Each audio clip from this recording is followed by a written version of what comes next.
The mop hit the marble floor with a wet slap, and Tasha Robinson pushed it forward, watching dirty water spread across the pristine white tiles of Montgomery Technology's executive floor. It was 11:47 p.m., and her back ached like someone had driven nails into her spine. 3 hours into her shift, she still had 4 more floors to clean before she could catch the 4 a.m. bus home to relieve Mrs. Patterson, who watched 6-year-old Bella while Tasha scrubbed toilets and emptied trash cans in buildings where people made more in a day than she made in a year. She paused near the elevator, pressing her palm against the small of her back. Through the floor-to-ceiling windows, the city spread out below like a blanket of scattered diamonds. Somewhere out there, Bella was sleeping in their one-bedroom apartment, hopefully not having the nightmares that had plagued her since her father walked out 8 months ago. Tasha squeezed her eyes shut, pushing away the memory of finding that note on the kitchen table. "I can't do this anymore. Don't try to find me." The mop bucket rattled as she pushed it toward the West Wing, where the executive offices lined up like silent sentinels. She had learned to move through these spaces like a ghost, invisible to the few people who worked late. That's how they liked it. The cleaning lady should be seen as little as possible, preferably not at all. That's when she heard it. Piano music. Soft, hesitant notes drifting from somewhere down the hallway.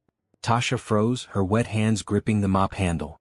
The building should be empty except for security downstairs. She glanced at her watch. Almost midnight. Who would be playing piano at this hour? The notes came again, a melody that sounded like someone searching for something they'd lost. Tasha had heard enough music in her life to recognize the uncertainty in those notes. Whoever was playing had skill but lacked confidence. The melody would start, stumble, then start again from the beginning. Against every instinct that told her to mind her business and keep her job, Tasha followed the sound.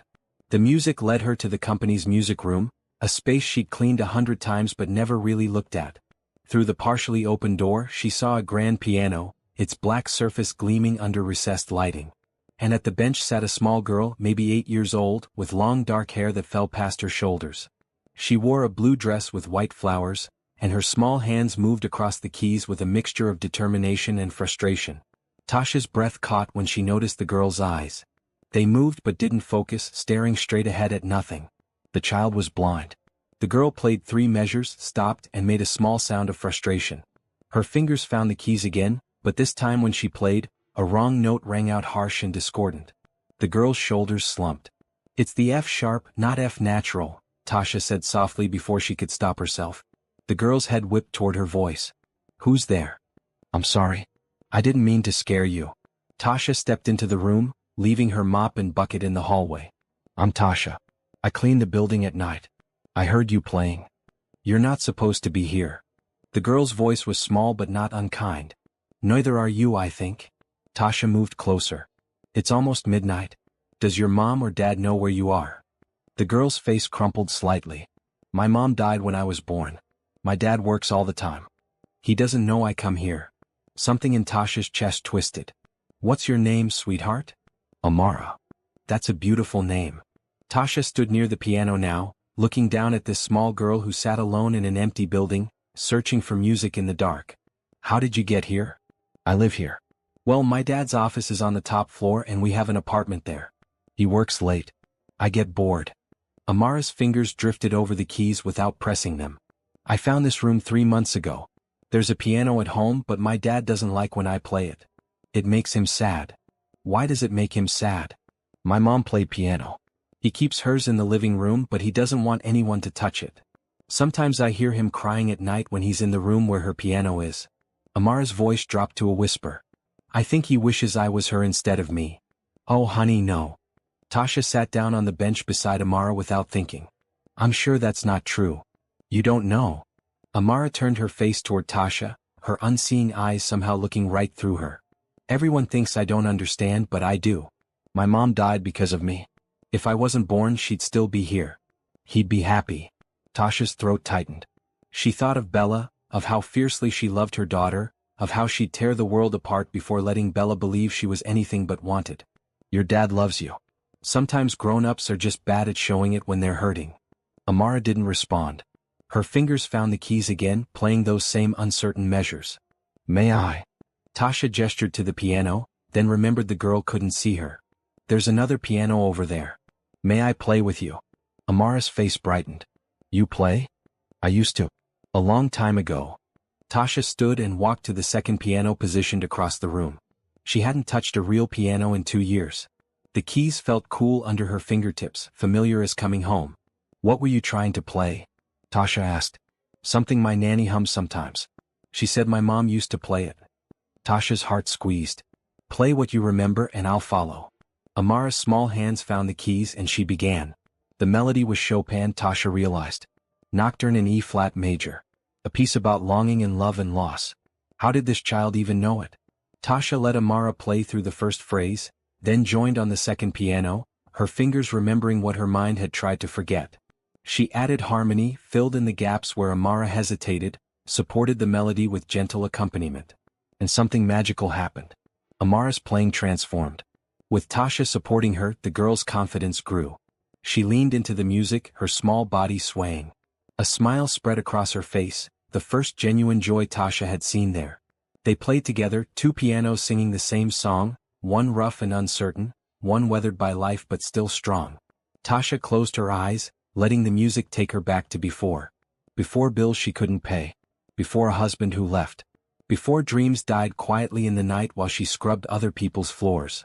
For just these few minutes, she was the girl who'd won every competition in her district, who'd been told she had a gift, who'd believed she might actually make it out. Neither of them saw the man standing in the hallway.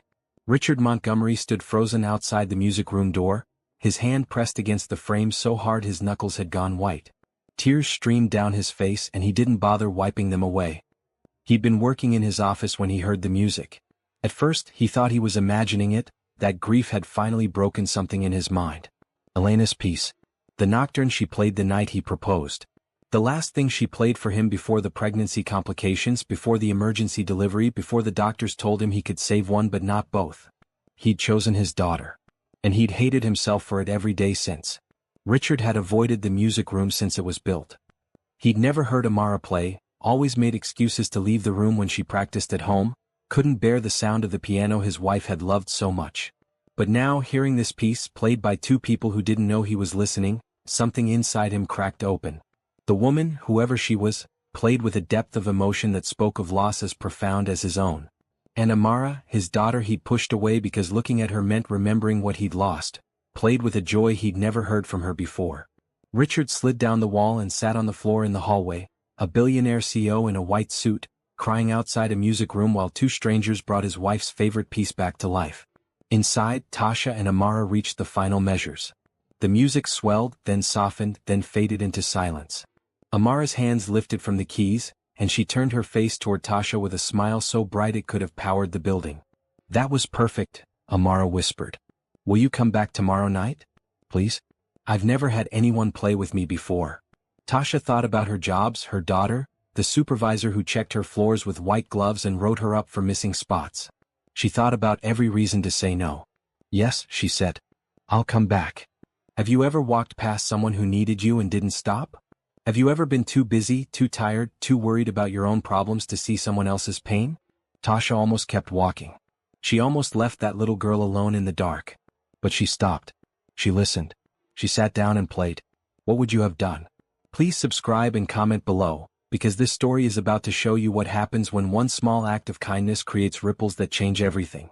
The 4:17 a.m. bus was always empty except for Tasha and the driver, a man named Harold who never spoke but always nodded when she climbed aboard. Tasha pressed her forehead against the cold window, watching the city blur past. Her fingers still tingled from playing piano. She'd forgotten how alive it made her feel, how the music could lift her up and carry her somewhere else. But morning was coming and with it, reality. She got off at her stop and walked 3 blocks to the apartment building where she'd lived for 9 years. The elevator was broken again, so she climbed 4 flights of stairs, each step a small agony on her exhausted legs. At 4:32 a.m., she unlocked her door to find Mrs. Patterson asleep on the couch, the television playing some infomercial about kitchen gadgets. "Mrs. Patterson," Tasha whispered, gently touching the older woman's shoulder. Mrs. Patterson jerked awake, blinking. "Oh, Tasha. I didn't hear you come in." She stood slowly, her joints creaking. "Bella woke up twice. Bad dreams again. I got her back down, but she was asking for you." Guilt pressed down on Tasha's shoulders. "Thank you so much. I'm sorry it was a rough night." "Don't apologize, honey. That child loves you. She just misses having you around." Mrs. Patterson gathered her purse and sweater. You look dead on your feet. Get some sleep before your morning shift. Tasha walked Mrs. Patterson to the door, pressed $40 into her hand even though it meant they'd eat pasta for the rest of the week, then locked up. She checked on Bella, who was curled in Tasha's bed, her small face peaceful in sleep. Tasha's heart clenched. Bella looked so much like her father, same light brown eyes, same dimple in her left cheek. Every time Tasha looked at her daughter, she saw the man who'd promised forever and delivered abandonment. She had exactly 2 hours before she needed to be at the diner for the breakfast shift. Tasha lay down beside Bella, careful not to wake her, and closed her eyes. But sleep wouldn't come. Her mind kept replaying the music, Amara's smile, the way the piano had felt under her fingers. And something else.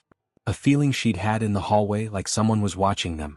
She'd glanced at the door once and thought she saw movement, a shadow, but when she looked again, nothing was there. The alarm screamed at 6:30 a.m. Tasha dragged herself up, showered in 3 minutes, and pulled on her diner uniform, a horrible teal dress with a white apron that made her look like a mint candy. She woke Bella, got her dressed, made breakfast, packed lunch, and they were out the door by 7:15. Mama, you look tired, Bella said as they walked toward the elementary school. I'm okay, baby. You're always tired. Bella's small hand squeezed Tasha's.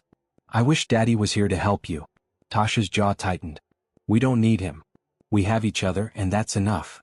But it wasn't enough. Not really.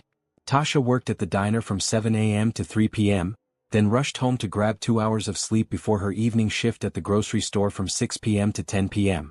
Then she caught the bus to Montgomery Technologies to clean from 11 p.m. to 4 a.m. She slept in scattered pieces, never more than 2 hours at a time. Her body ached constantly. Last week she'd collapsed during her grocery store shift and spent 15 terrified minutes in the break room, certain she was having a heart attack, before realizing it was just exhaustion. She couldn't keep living like this. But what choice did she have? At 3:17 p.m., Tasha's manager at the diner called her over. You messed up 3 orders today, Tasha. That's not like you. I'm sorry, Frank. It won't happen again. It better not. I like you, but I can't have staff who aren't focused. Frank's expression softened. You feeling okay? You look rough. I'm fine. She wasn't fine. But fine was all she could afford to be. That evening, as Tasha stocked shelves at the grocery store, her mind kept drifting to Amara. The girl was probably home now in that apartment on the top floor, alone with her father who worked too much and avoided piano music because it reminded him of ghosts. Tasha wondered if Amara's dad even knew his daughter snuck out at night to play in an empty music room, searching for connection to the mother she never knew. At 10:42 p.m., Tasha clocked out and caught the bus to Montgomery Technologies. Her supervisor, Glenda, was waiting with a clipboard and a sour expression. You missed spots on the 7th floor yesterday. I'm sorry. It won't happen again. It better not. Glenda thrust the clipboard at her. And stay out of rooms that aren't on your cleaning list.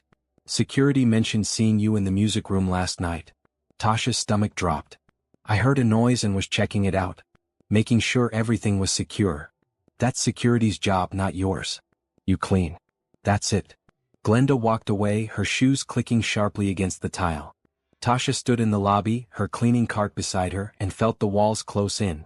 For a moment she considered not going to the music room. She'd promised Amara, but promises didn't pay bills and she couldn't afford to lose this job. But then she thought of Amara's smile. The way the girl had lit up when they played together. The loneliness in her voice when she talked about her father. At 11:53 p.m., Tasha pushed her cart toward the west wing. The music room door was closed, but light showed underneath. Tasha knocked softly before pushing it open. Amara sat at the piano, her hands folded in her lap.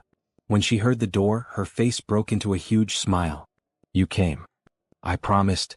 Tasha left her cart in the hall and entered the room. Have you been waiting long? Since 10 o'clock. I wasn't sure you'd really come back. Tasha's heart hurt. How many promises had been broken to this child? When I make a promise, I keep it. They played for an hour. Tasha taught Amara a simplified version of Beethoven's Ode to Joy, and watched as the girl's confidence grew. Amara's playing was getting stronger, more assured. She listened intently to Tasha's instructions, her face serious with concentration. My nanny says my mom was going to be a concert pianist before she met my dad, Amara said during a break. She gave it up to marry him. Love makes us give up a lot of things, Tasha said quietly. Did you give up piano for someone? Tasha was silent for a moment. I gave it up for life. Sometimes dreams cost more than we can afford. That's sad. Sometimes. But sometimes we find new dreams. What's your new dream? Amara asked.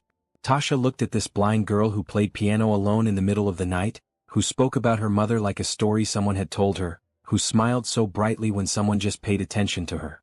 Right now? Teaching you. Amara's smile could have lit the whole building. Neither of them knew that Richard Montgomery was in the hallway again, listening to every word, tears streaming down his face for the second night in a row. Amara Chin Montgomery had never seen her father's face, but she knew he had kind eyes. Her nanny Marie had told her so. Marie described him as tall with dark blonde hair that he kept neat and professional, with blue eyes that used to smile before Amara was born. Now Marie said those eyes were sad more than anything else. Amara had been born 3 weeks early, her mother hemorrhaging during delivery. The doctors said they could save one or both might die, and Richard had chosen his daughter. Elena Montgomery died 17 minutes after Amara took her first breath, never regaining consciousness, never holding the baby she'd carried for 8 months. Richard named the baby Amara Elena, after Elena's grandmother. Then he'd hired a nanny and went back to work. That was 8 years ago. Amara's world was built of sounds, textures, and voices.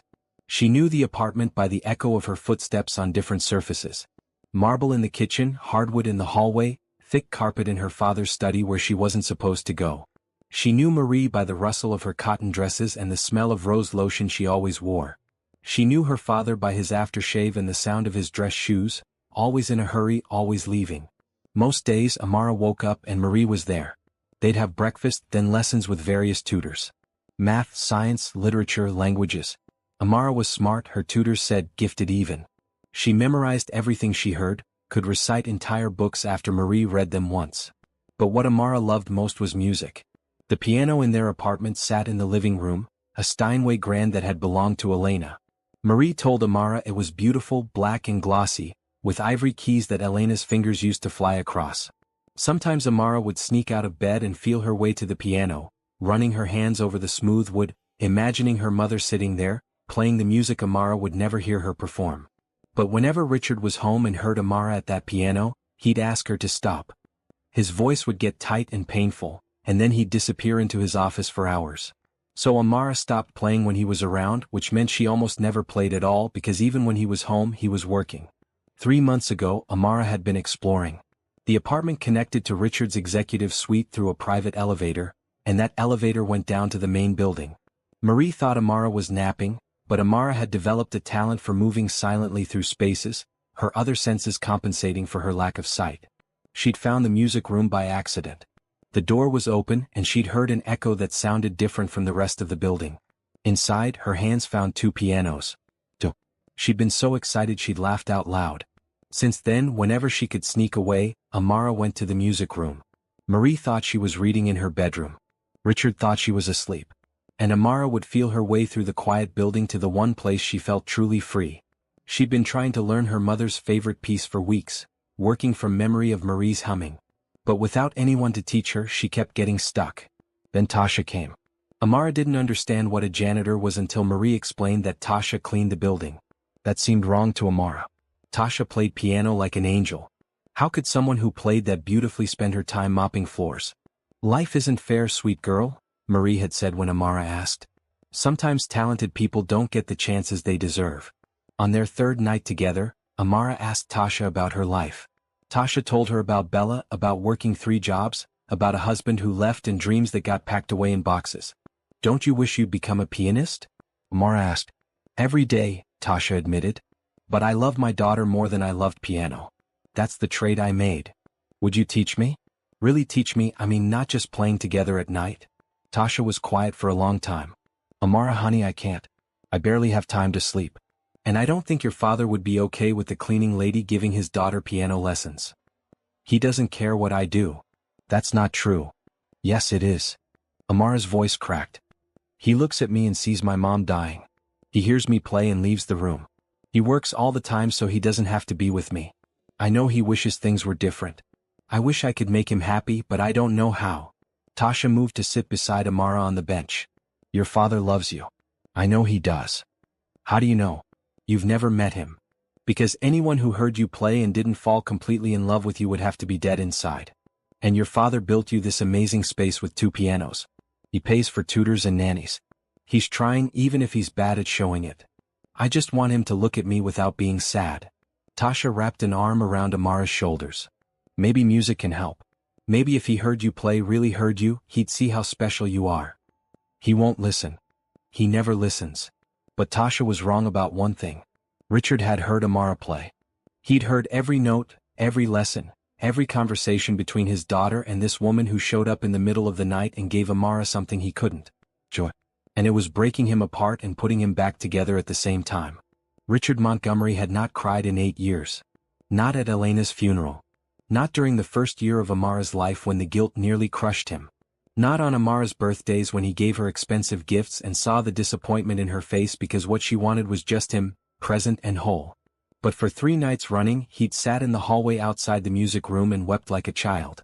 The first night he'd thought he was hearing ghosts. He'd been reviewing quarterly projections when the music drifted up through the ventilation system. Chopin's Nocturne in E-flat major. Elena's song. The one she'd played the night he proposed, both of them young and stupid and so in love it hurt. Richard had followed the sound in a daze, certain he'd finally lost his mind. But when he reached the music room, there was Amara, his daughter he barely knew, playing with a woman he'd never seen before. They sat at 2 pianos, making music that reached into his chest and twisted everything around. The second night he'd told himself he wouldn't go back. But at 11:47 p.m., he found himself in that hallway again, listening to Tasha teach Amara, Ode to Joy.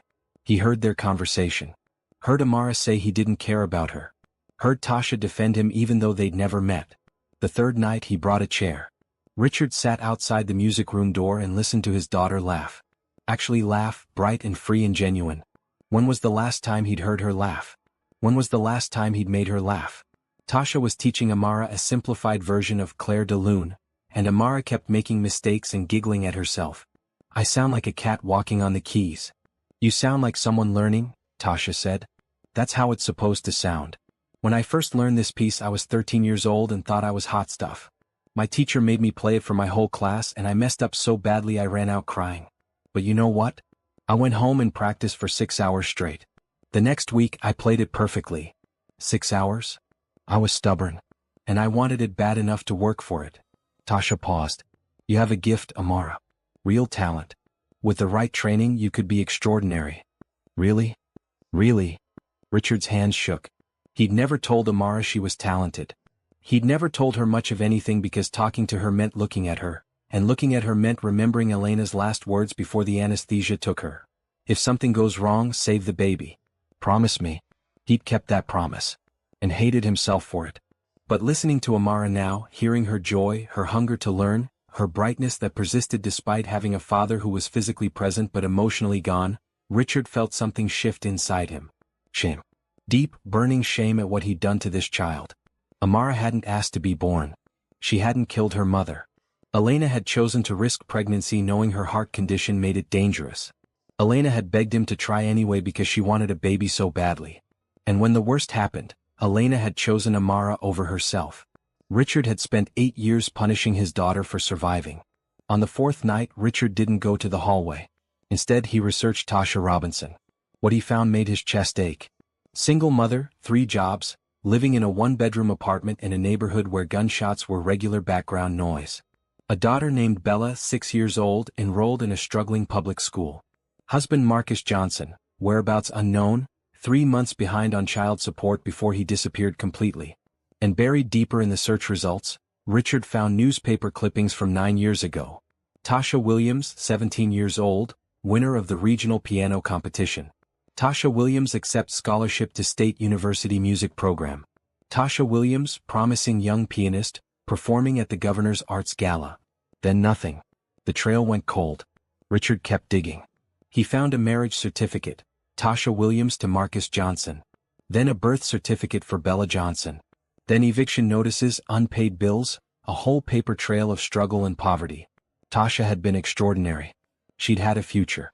And life had crushed it out of her until she was cleaning floors in the middle of the night, her talent hidden away like a secret no one wanted to hear. On the 5th night, Richard stood outside the music room but didn't go in. He stood there listening to Tasha teach Amara, his heart breaking and healing at the same time, knowing he was about to change everything. On the sixth night he opened the door. Tasha was mid-phrase when the door opened fully. She looked up and saw a man standing in the doorway and her hands froze on the keys. He was tall, like Amara said, with light brown hair starting to silver at the temples. He wore a white dress shirt with the sleeves rolled up in gray slacks. His face was angular, handsome in a tired way, with blue eyes that looked like they'd forgotten how to sleep. And those eyes were red-rimmed, like he'd been crying. "Daddy?" Amara's voice was small, uncertain. The man, Richard Montgomery, stepped into the room. "Hello, sweetheart." Tasha stood up quickly, her heart hammering. "Mr. Montgomery, I'm so sorry. I know I shouldn't be in here. I heard your daughter playing and I just wanted to help. I'll leave right now. Please don't fire me." "Fire you?" Richard's voice was rough, like he didn't use it much. "Ms. Robinson, I'm not going to fire you. I'm going to thank you." Tasha blinked. "Thank me?" Richard moved closer, and Tasha noticed how he moved with careful control, like a man holding himself together through sheer will. He stopped a few feet from the piano and looked at Amara. Really looked at her, in a way that made the girl sit up straighter, sensing the change. "I've been listening for 6 nights, Richard said quietly. "Every night I sit in the hallway and listen to you two play together. I've heard every lesson, every laugh, every conversation. And I've realized something." "What?" Amara whispered. "I've been a terrible father." Richard's voice cracked. "I've been so lost in my own grief that I forgot to see what an amazing person you are. You're brave and talented and kind, and I've missed almost all of it because I was too scared to look at you." Tears ran down Amara's cheeks. "You're not a terrible father." "Yes, I am. But I'm going to try to be better. Starting now." Richard turned to Tasha. "Ms. Robinson, you've done more for my daughter in 6 nights than I've done in 8 years. You've given her confidence, joy, and actual instruction in something she loves. I don't want that to stop." Tasha shook her head. "Mr. Montgomery, I appreciate that, but I can't. I have 3 jobs and a daughter. I barely have time to breathe. I wish I could help Amara, but I just can't." "What if you didn't have 3 jobs?" Tasha stared at him. "What?" Richard pulled a chair over and sat down, gesturing for Tasha to do the same. She sat hesitantly on the piano bench. "I did some research on you. I know about Bella, about your schedule, about your ex-husband. I know you used to be a competitive pianist. I know you got scholarships and won awards and were supposed to have a future in music. And I know that life took all of that away from you. Life gives and takes from everyone," Tasha said carefully. "True. But sometimes life also gives second chances." Richard leaned forward. "I want to hire you as Amara's private piano instructor. Full-time. With a salary that would let you quit all 3 of your other jobs. I'll pay for Bella's childcare, or she can come here with you. Whatever you need." Tasha's head spun. "That's insane." "Why?" "Because I'm a janitor. I clean toilets for a living. I have no credentials, no teaching degree, nothing that qualifies me to teach your daughter." "You have something better than credentials," Richard said. "You have heart. You saw my daughter alone in the middle of the night, and instead of walking past or reporting her, you sat down and played with her. You've given her more in 6 nights than any certified teacher could give her in years. That's what qualifies you." "Please say yes," Amara burst out. "Please, Tasha. You're the best teacher I've ever had. I don't want to learn from anyone else." Tasha looked between father and daughter, her mind reeling. This couldn't be real. Things like this didn't happen to people like her. There had to be a catch, some string attached, some price she'd have to pay. "I don't understand why you're doing this," she said finally. Richard met her eyes. "Because you gave my daughter something I couldn't. And because everyone deserves a second chance at their dreams. You helped Amara. Let me help you. I have a daughter to think about. I can't just accept charity. It's not charity. It's a job. You'll work hard, trust me. Amara needs intense instruction if she's going to reach her potential. You'll earn every penny." Richard pulled a folded paper from his pocket. "This is a contract. Salary, benefits, everything laid out. Look it over. Think about it. But please say yes." Tasha took the paper with shaking hands. The number written there made her dizzy. It was more than she made in 6 months at all 3 jobs combined. It was enough to move Bella into a safe neighborhood. Enough to breathe. Enough to live instead of just survive. "I need to think about it," she whispered. "Take all the time you need." Richard stood. "But while you're thinking, know that you've already changed our lives. Both of us. And I hope you'll let us change yours too." 3 days later, Tasha called the number Richard had given her. "When do I start?" she asked. The Montgomery mansion sat on 5 acres outside the city, a sprawling modern structure of glass and steel that looked like something from an architecture magazine. Tasha stood outside the front gates with Bella's small hand clutched in hers, staring up at the building and wondering if she'd made a terrible mistake. "Mama, is this really where you're going to work?" Bella's eyes were huge. "Yes, baby." Tasha pressed the intercom button with a trembling finger. "It looks like a castle." A voice crackled through, "Ms. Robinson?" "Yes, I'm here." The gates swung open smoothly, and Tasha walked up the long driveway with Bella beside her. The front door opened before they reached it, and Richard stood there in dark blue jeans and a green casual shirt, looking more relaxed than he had in his office. "Welcome," he said, smiling at Bella. "You must be Bella. Your mom has told us all about you." Bella hid behind Tasha's leg, suddenly shy. "Bella, this is Mr. Montgomery," Tasha said. "Can you say hello?" "Hello," Bella whispered. "Please call me Richard." He stepped back, gesturing them inside. "Amara's been talking about nothing but meeting you all week, Bella. She's very excited." The inside of the house took Tasha's breath away. High ceilings, artwork on every wall, furniture that probably cost more than Tasha's annual salary. Everything was clean and modern and beautiful in a way that felt too perfect to be a home. "Tasha?" Amara's voice called from somewhere deeper in the house. "Is that you?" "It's me," Tasha called back. "And I brought someone to meet you." Amara appeared in the doorway of what looked like a massive living room. She moved confidently through the space, clearly knowing every inch of her home. She wore a red dress today with white sandals, and her hair was pulled back in a ponytail. "This is my daughter Bella," Tasha said. Bella peeked out from behind Tasha's leg. "Hi." "Hi." Amara's face lit up. "I'm Amara. Do you like piano?" "I don't know. I've never tried it." "Want to learn?" Amara held out her hand. Bella looked up at Tasha for permission. Tasha nodded, and Bella cautiously took Amara's hand. The girls walked toward the living room together, chattering instantly like old friends. Richard watched them go with an expression of wonder. "She's good with people. She never meets a stranger," Tasha said. "Sometimes I worry she's too trusting." "Trust is a gift. Don't let the world take it from her." They followed the girls into the living room and Tasha stopped short. The piano in the center of the room was breathtaking.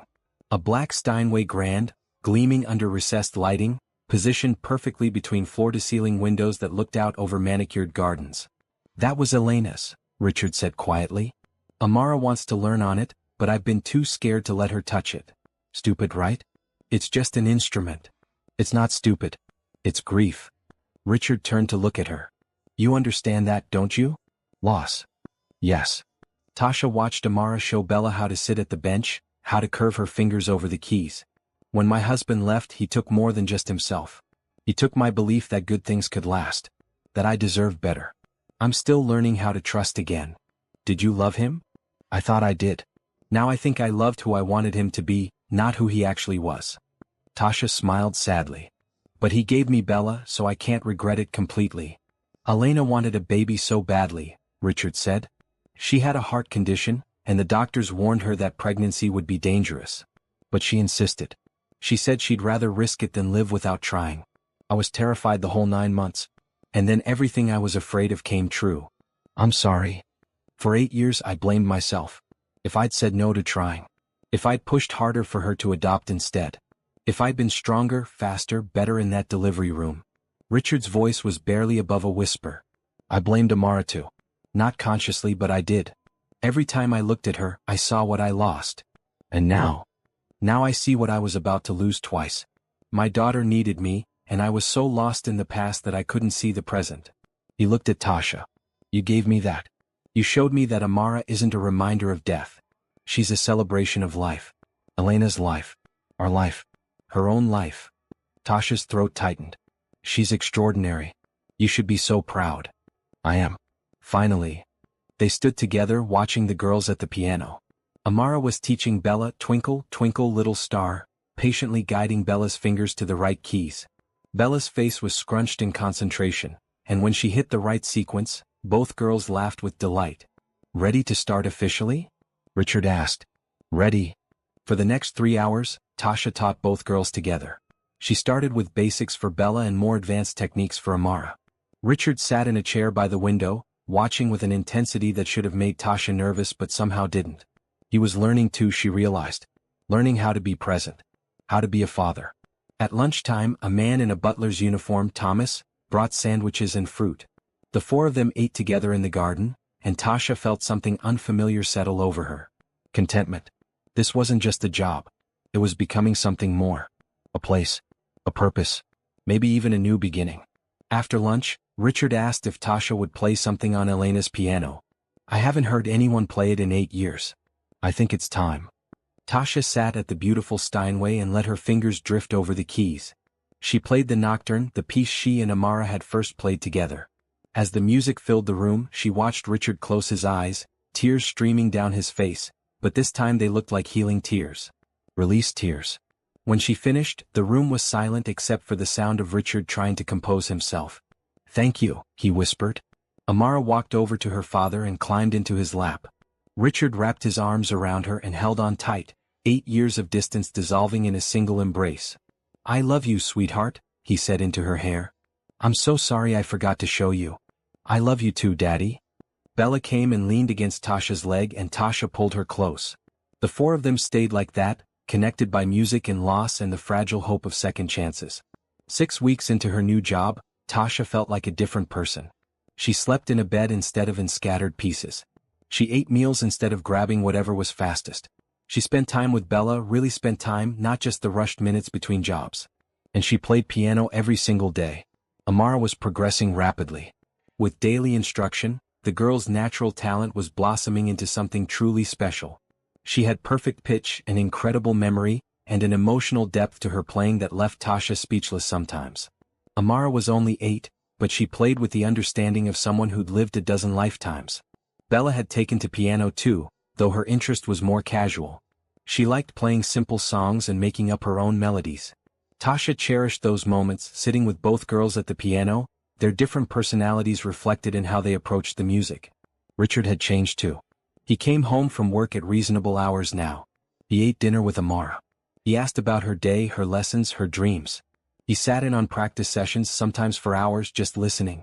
The mansion that had felt like a museum was slowly becoming a home. One evening, after the girls went to bed, Richard found Tasha in the music room, playing quietly. "Do you have a minute?" he asked. "Of course." Tasha closed the piano lid and turned to face him. Richard sat across from her, and Tasha noticed he looked nervous, which was unusual.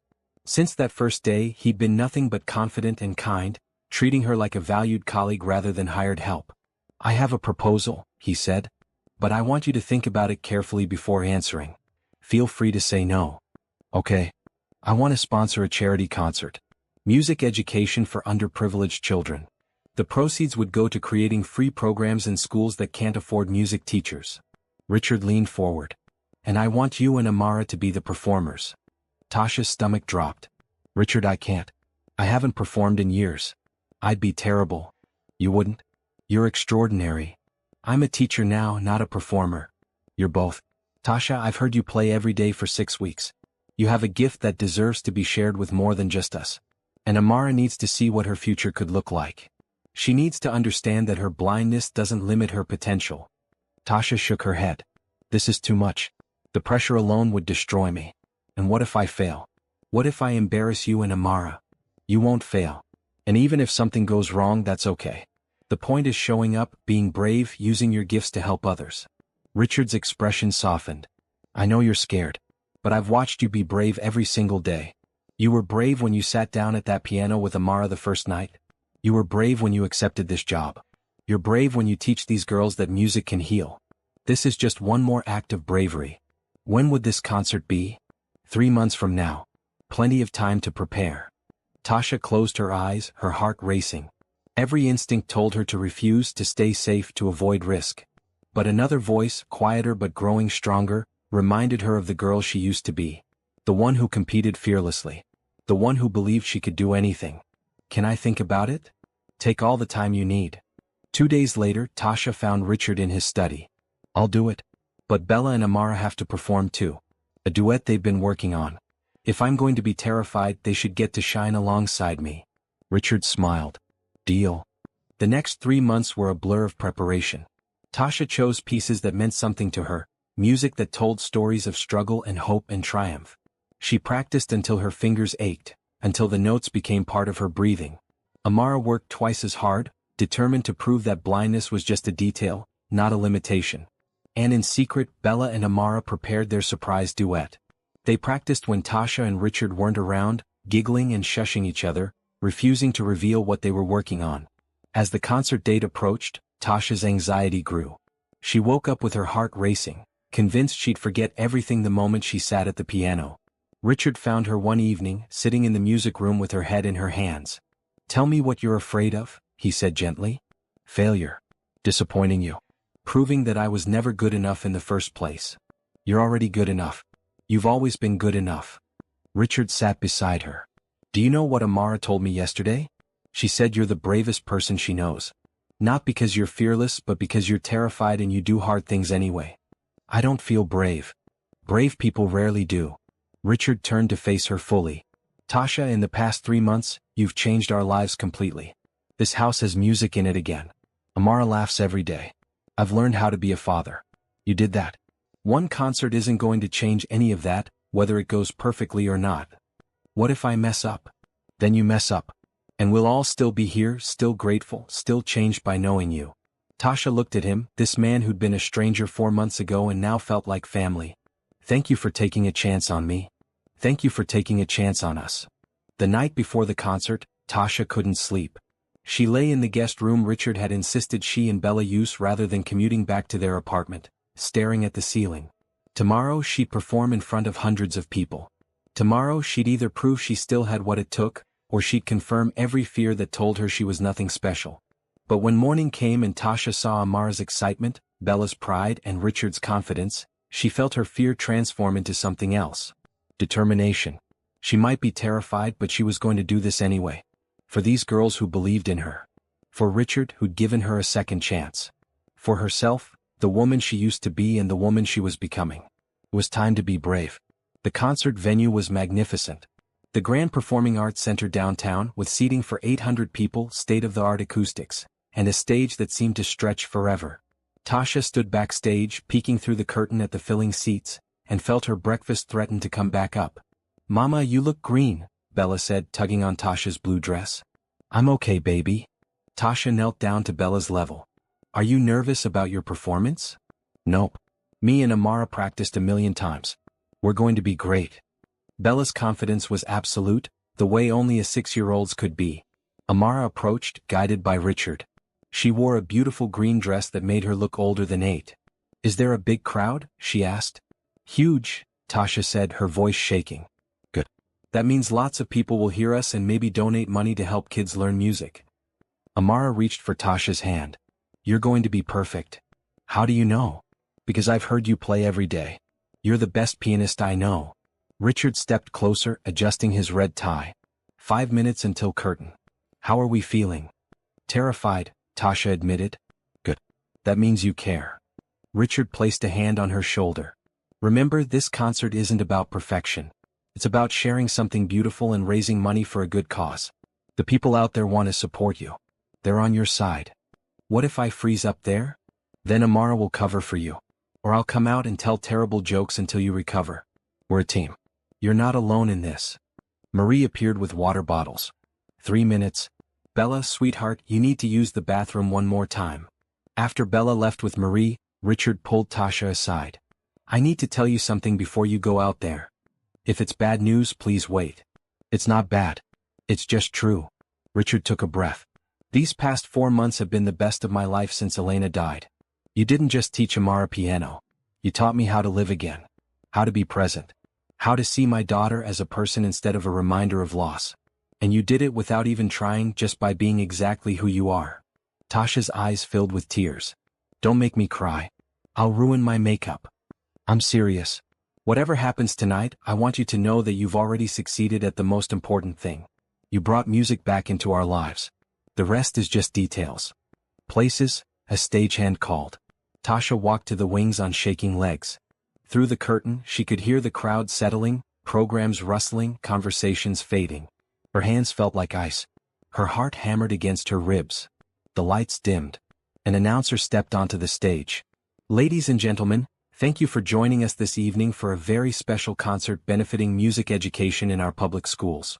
Tonight's performers are all donating their time and talent to help ensure that every child, regardless of economic circumstances, has access to the transformative power of music. The crowd applauded. Our first performer is someone with an extraordinary story. Tasha Robinson was a competitive pianist on track for a professional career when life took her in a different direction. Tonight, she returns to the stage to share her gift with all of us. Please welcome Tasha Robinson. The curtain rose. Spotlights blazed. Tasha walked onto the stage, the applause washing over her like a wave, and somehow her legs kept working. She reached the piano, a stunning instrument positioned center stage, and sat down. The crowd fell silent. Tasha looked out at the sea of faces, all watching, all waiting. For a moment, panic seized her throat. She couldn't do this. She was a janitor who got lucky, not a real musician. She was going to fail in front of hundreds of people and prove that she never should have dreamed in the first place. Then she saw Richard in the front row, Bella on his lap, both of them smiling at her with absolute faith. Tasha placed her hands on the keys. She played Chopin's Nocturne first, the piece that started everything. Her hands remembered the notes her mind had tried to forget. The music poured out of her, 8 years of loss and struggle and survival transformed into something beautiful. She played for Elena, for Bella, for Amara, for every dream that died and every hope that refused to quit. When she finished, the applause was deafening. Tasha stood, bowed, and walked off stage on trembling legs. She'd done it. She'd actually done it. Backstage, Richard hugged her tight. That was extraordinary. I didn't mess up? Not even close. You were perfect. Amara performed next, playing a medley of classical pieces with technical precision and emotional depth that left the audience stunned. When she finished, the standing ovation lasted 3 full minutes. Tasha watched from the wings, tears streaming down her face, so proud she could barely breathe. Then came the surprise. And now, the announcer said, 2 young ladies have a special performance they've been keeping secret. Please welcome Bella Robinson and Amara Montgomery. Tasha's head whipped toward Richard. Did you know about this? Not the specifics. They've been very secretive. The girls walked onto stage together, Bella guiding Amara to the piano bench. They sat side by side and Bella whispered something that made Amara giggle. The audience chuckled, charmed. The girls began to play. It was What a Wonderful World, arranged for 4 hands. Simple, sweet, and played with such pure joy that within 30 seconds, half the audience was crying. The girls swayed together as they played, clearly enjoying themselves, their friendship evident in every note. When they finished, the applause was thunderous. The girls stood, held hands, and bowed together. Bella waved enthusiastically while Amara smiled in the direction of the sound. Tasha rushed on stage and pulled both girls into a hug. Richard joined them, and for a moment the 4 of them stood there together, a family in everything but name. The concert raised over $200,000 for music education. Local news covered it. Social media exploded with videos of Amara's performance and the girls' duet. But for Tasha, the real success was simpler. She'd been brave. She'd shared her gift. And she'd proven to herself that dreams could come back to life. You know what makes a hero? It's not someone without fear. It's someone who feels the fear and acts anyway. Tasha stood on that stage, terrified she'd fail, and played her heart out. How many times have you let fear stop you from trying? How many dreams have you buried because you were scared? Please subscribe and comment below if this story is inspiring you to be braver.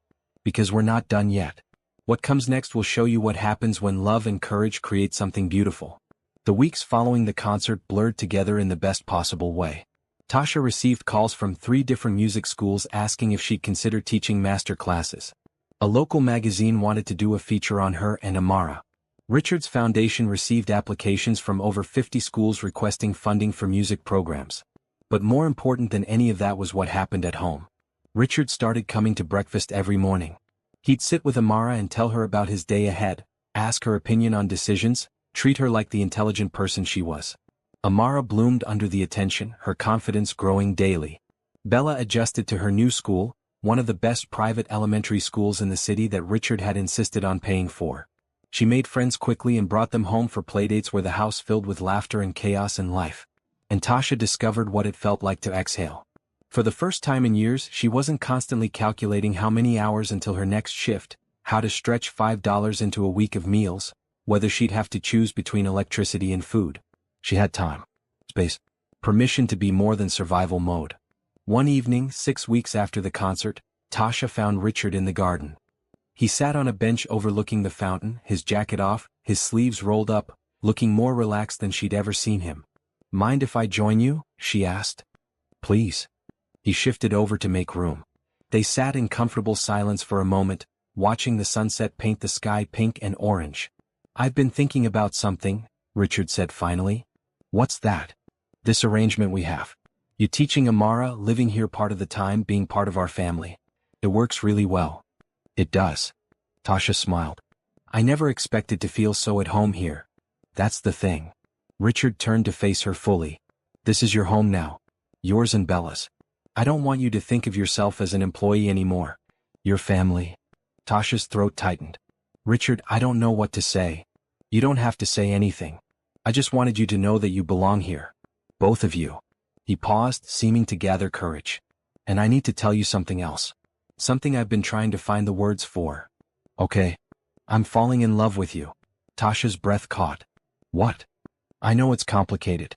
I know I'm your employer and there's a power imbalance and 100 reasons why I should keep my mouth shut. But I can't anymore. I watch you with Amara, with Bella, and I see someone who pours love into everything she does. You made my daughter whole. You made me remember how to feel. And somewhere along the way, I stopped seeing you as Amara's teacher and started seeing you as the woman I want to spend my life with." "Richard." Tasha's heart hammered. "I don't know what to say." "You don't have to say anything right now. I'm not asking you for an answer.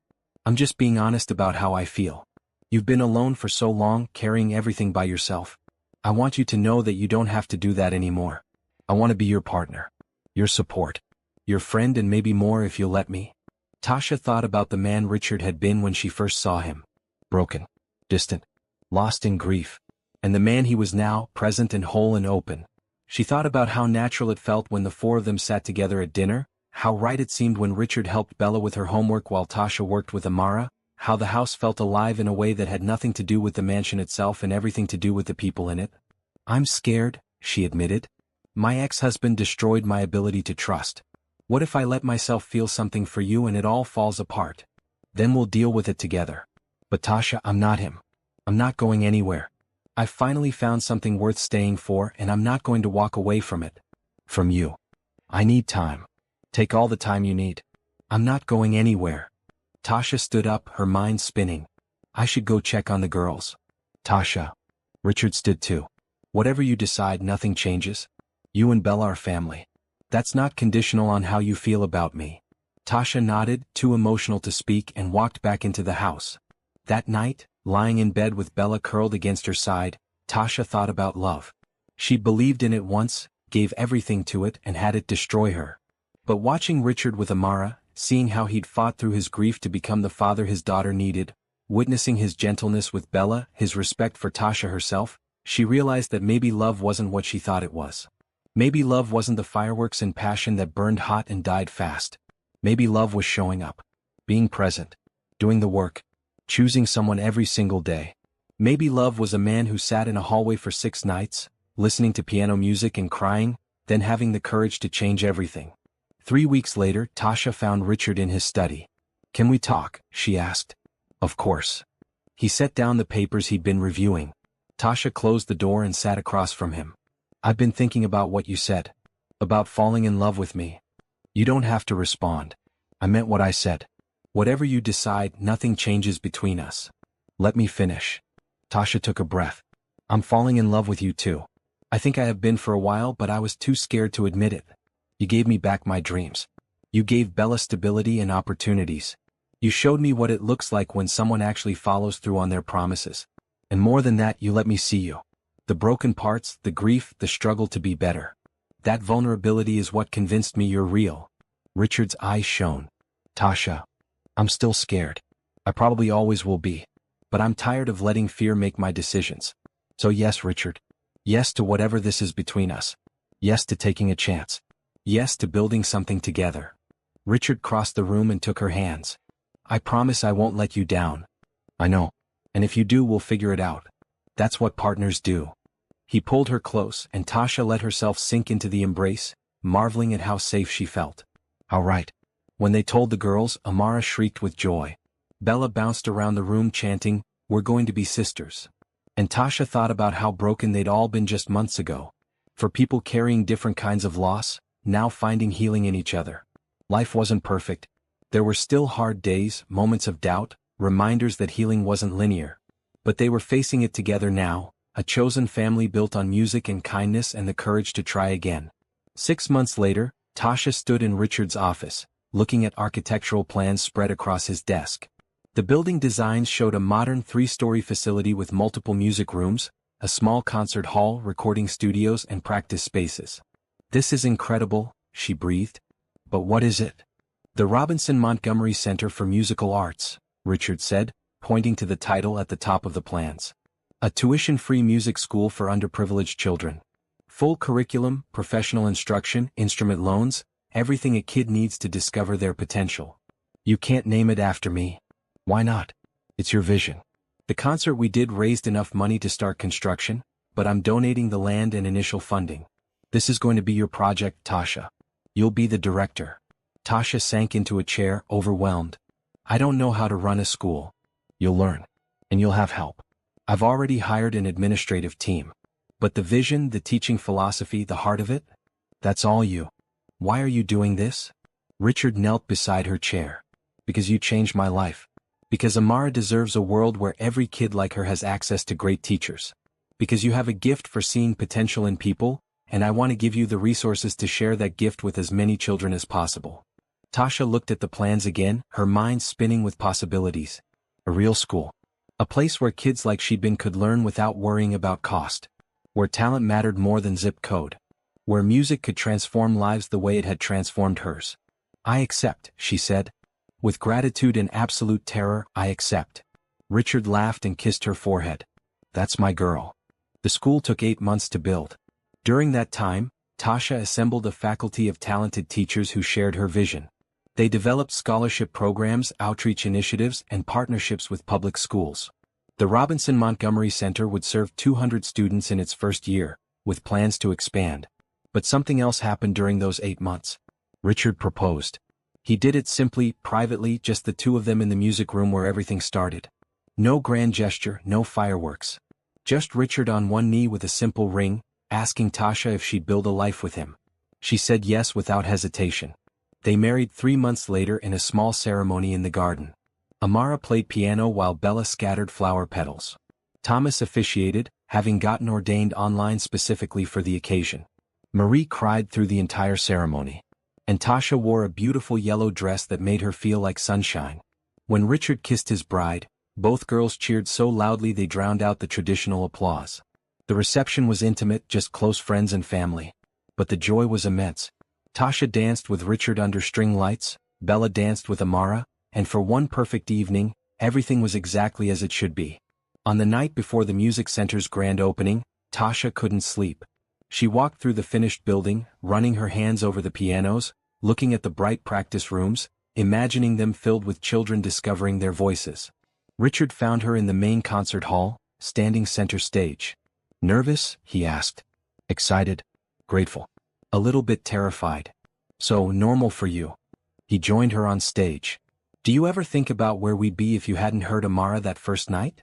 If you just kept mopping and ignored the music?" "Every day. I almost did walk past. I almost convinced myself it wasn't my business." "What made you stop?" Tasha thought about it. "I heard someone searching for something they'd lost. And I recognized that search because I was doing the same thing. We found each other because we were both looking for a way back to the music. And now we're going to help other people find their way." Tasha looked out at the empty seats, soon to be filled with families and students and dreamers. Every child who walks through these doors is going to know they matter. That their gift is valuable. That someone believes in them. You're going to change so many lives. We are. Together. The grand opening was everything Tasha hoped it would be. 200 students and their families filled the concert hall. The mayor spoke. Richard gave a speech about the importance of arts education. And then Tasha took the stage. "I'm not good at speeches," she began. "I'm better at showing than telling. So instead of talking about what this center means, I'd like to play something for you." She sat at the piano, and Amara joined her at the second piano on stage. Together they played the Nocturne, the piece that brought them together. The music filled the hall, and Tasha looked out at the faces watching them, children who'd come from neighborhoods like hers, families struggling to give their kids opportunities, students hungry for a chance. This was why she'd survived. This was what all the hard years were preparing her for. Not just her own success but the ability to lift others up alongside her. When they finished, the applause was thunderous. Students rushed forward to try the pianos, to explore the building, to claim their space in this new world of possibility. Bella and Amara stood together at the edge of the stage, holding hands, watching the chaos with delight. Richard wrapped his arms around Tasha from behind, and she leaned into him, feeling his heartbeat against her back. "Thank you," she whispered. "For everything. Thank you for walking through that music room door. For being brave enough to sit down and play. For teaching my daughter that blindness doesn't limit her future. For teaching me how to live again." Richard turned her to face him. "Thank you for saying yes to all of it. It was the easiest yes I've ever given." That night, back at home, the four of them sat together at the piano. They played What a Wonderful World, again the girls' favorite. And Tasha thought about how she'd been a janitor cleaning floors at midnight, believing her best days were behind her. How one moment of compassion, one decision to stop and listen, had changed absolutely everything. Life wasn't perfect. They still had hard days. Amara struggled sometimes with the limitations of blindness. Bella had moments where she missed simpler times when it was just her and her mom. Richard occasionally got lost in work and had to be reminded to come home. And Tasha still woke up sometimes, panicking that it was all a dream, that she'd open her eyes and be back in that one-bedroom apartment with 3 jobs and no hope. But they were building something real. A family. A purpose. A future where kindness mattered more than circumstances, where second chances existed, where love was patient and present and willing to do the work. The music swelled around them, for voices joined in harmony, and Tasha closed her eyes. She thought about the woman she'd been, the woman she was becoming, and the woman she'd help other lost girls become. She thought about how sometimes the greatest performances happen in empty rooms at midnight, when someone brave enough to listen discovers someone brave enough to play. She thought about how the end of one story is always the beginning of another. And she played on, grateful for every note, every moment, every choice that led her here. To home. To family. To the music that saved them all.